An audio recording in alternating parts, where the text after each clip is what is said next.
One of the areas that can be a little bit confusing is when you're actually buying a regulated mod, so one such as this, you'll see terms like VV and VW, so variable voltage, variable wattage. Sometimes VP, which is variable power as well, which is the same as variable wattage. Now, essentially what that means is, and I suppose I'll try and show it to you in, as straightforward a way as I can. Okay, so I'm going to put this particular head, it's a Pro Tank, onto this here.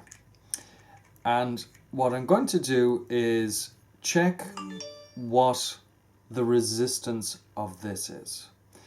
Every atomizer head is going to have a particular resistance.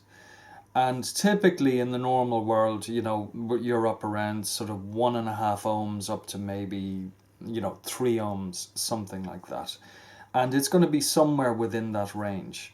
Now, you do get people who actually make coils for these things, well, not these things, but other ones that would be below 1 ohm. And if it is below 1 ohm, you shouldn't be using it on a regulated device anyway. If you're using a very, very low resistance coil, then it should be on something like a mechanical mod like that. But let's just leave that to the side for the moment. So in this particular case, if I check the ohms on this, and when you actually buy a unit, it'll tell you what ohms are on the heads anyway. But if we look at this here, you can see that it's 2.4. So that is the resistance of this particular head that is in this. So if I was on a variable voltage device like this, the usual rule is to add 2 onto whatever the ohm count is. And that'll get you roughly around right. So if this is 2.4, I will put the power on this. Let me just see power up. Now what are we at the moment? 4.2. So I will go up to, hang on, let's do that again.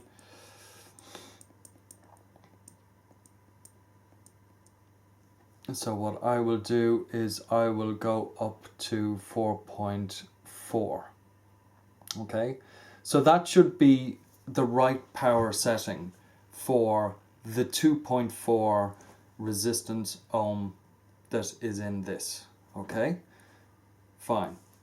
Now, if I then take this one off and I put on something like we'll just put on this one for the moment, which is the Typhoon, which is a bit of a big yoke. I know the resistance of this coil in this particular one is about 1.4. So the other one was 2.4, this one is 1.4. So this is less. So what that would mean is that the way I have set this, which is to 4.4 volts, that's the power that I needed to get the most out of this, to get the best flavor and the best vapor and everything. But because this here is now 1 ohm less than this in terms of resistance, that if I just go ahead and fire this, the amount of power it's going to be putting through this is now going to be 3 over the amount. So if I was 2.4 on this and I added 2 volts onto that, so that gave me 4.4, happy place.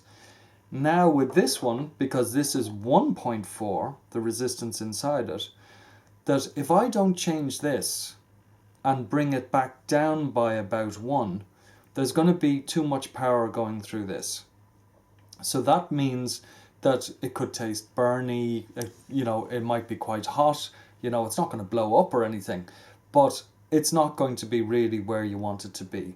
So in this case, what I would do is I would just dial this thing back down to about, 3.4, 3.5, something around that, which again would be 2 over what the ohm reading of this particular coil is. So that's variable voltage. And this is a variable voltage device. This also is variable voltage, but there's a new version of it just out, which is both variable voltage and variable wattage. Now, variable wattage. that's when things start getting smart. I mean, variable voltage is great, but if you like variable voltage, that's a manual car. You know, that is, you need to set it relative to the speed that you want to go at, if you like. Variable wattage, on the other hand, what it sets out to do is deliver the same power, the same experience, the same vaping experience under one setting. Now, a setting that a lot of people start off at is about 8 watts. So what you can do is you can set, and do I have a mod here? I'm not sure I'll be able to show you, but this particular one is, yeah, okay, so this is 8 watts, this particular one that is set for at the moment, okay? So let me just see if this works. If I actually screw this atomizer onto this mod, it's not necessarily going to look the best. It's saying it's detected it, and it's actually reading it at 1.5 ohms. Don't know whether you can see it. And what it's doing is it's putting out 3.46 volts to give me an 8 watt vape. Right? So that should be just about right. Remember I said to you before about 2 over the resistance of, add 2 to the resistance of the coil. So that's what that's doing sort of automatically. Now, if I take that off, and if I put back on the 2.4 ohm one, which was this, which has a higher resistance, and if we screw that on, detecting, it's actually reading it as 2.8. Now this is, I think, a little bit off maybe in terms of its reading, but it's still at 8 watts. But you see the volts have gone up to 4.73. So again, it's about 2 over what the actual reading is, 2.8 up to 4.7. Okay, so essentially what variable wattage is doing is, it is adjusting for me the power of whatever it is that I'm putting on this. So it's kind of, you know, it's been described as like cruise control in a car. If you're going along in a car, normally if you're driving along and you go up hills and, you know, you go down hills and all the rest of it, what you're having to do is essentially use the accelerator to sort of maintain a particular speed. Because as you're going uphill, the car is going to naturally slow down a bit, so you have to put your foot on the gas to sort of, if you're trying to keep a constant speed the whole time. Essentially what variable wattage is cruise control. So what it will do is it will maintain that speed, that power, the vape that you want to get, the vape area, you know, that you're comfortable with. But it will maintain it no matter what you put on top of the actual unit itself, because it will always read what the unit's resistance is and then adjust the volts going into that so that it ends up at 8 watts or 8.5 watts or whatever it is that you're comfortable with. So if you're stepping into the world of, you know, moving from something like this into buying a regulated mod like this, my personal opinion is that you should always try and make sure that it is variable voltage, but also variable wattage. Now, I've had this Pravari. All Pravaris are only variable voltage. I've had it for a long time. I love it to bits. Would I like if variable wattage was on it? Yes, I absolutely would.